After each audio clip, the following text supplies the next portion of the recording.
leaving maggots to burrow into the new host. Soon the maggot's breathing apparatus can be seen poking through the victim's skin. Within a week, it's as large as a small olive. In 1951, I accompanied one of my professors on a train trip to Chicago to attend the organizational meeting of the American Society of Tropical Medicine and Hygiene, an annual event that brings together specialists in tropical medicine from all over the world. The conference would mark the moment when a young man who grew up fascinated by the natural world became dedicated to entomology and public health. I listened for 5 days as intensely bright and confident men gave talks on parasites and on mosquitoes in the Americas, Africa, and Asia. A keynote speaker described the valiant effort that defeated yellow fever so that the Panama Canal might be built. Stooped and aged, Joseph LaPrince, sanitary engineer, seemed to me as though he were 1,000 years old.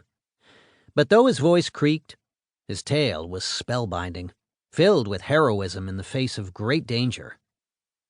Before the mosquito fighters prevailed, earth movers were silenced as armies of men languished in hospitals, and coffins lined the platforms at railway stations. The mosquito men I met at that meeting, at the time they were all men, seemed intelligent and incredibly daring. I wanted to be one of them.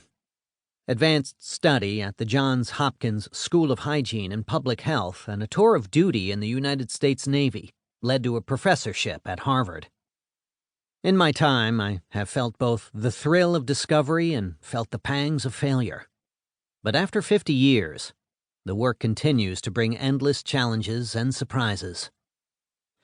The truth of a career in entomology and tropical public health turned out to be as exciting to me as its anticipation.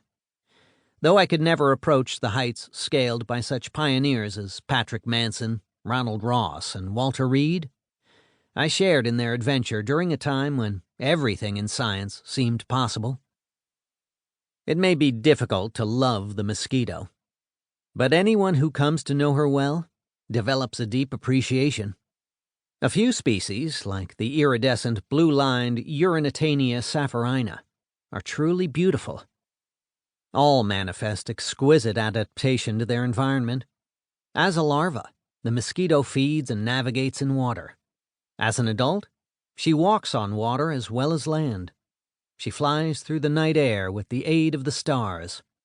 She not only sees and smells, but also senses heat from a distance. Lacking our kind of a brain, she nevertheless thinks with her skin, changing direction, and fleeing danger in response to myriad changes in her surroundings. More than most other living things, the mosquito is a self-serving creature. She doesn't aerate the soil like ants and worms. She is not an important pollinator of plants like the bee. She does not even serve as an essential food item for some other animal. She has no purpose other than to perpetuate her species. That the mosquito plagues human beings is really, to her, incidental. She is simply surviving and reproducing. The first part of this book is concerned with the life of the mosquito. It explores her world with all its dangers, and it examines her adaptation to different environments, including those special niches where mosquitoes and people come together. The second part of this book addresses the mosquito's intimate relationship with human beings.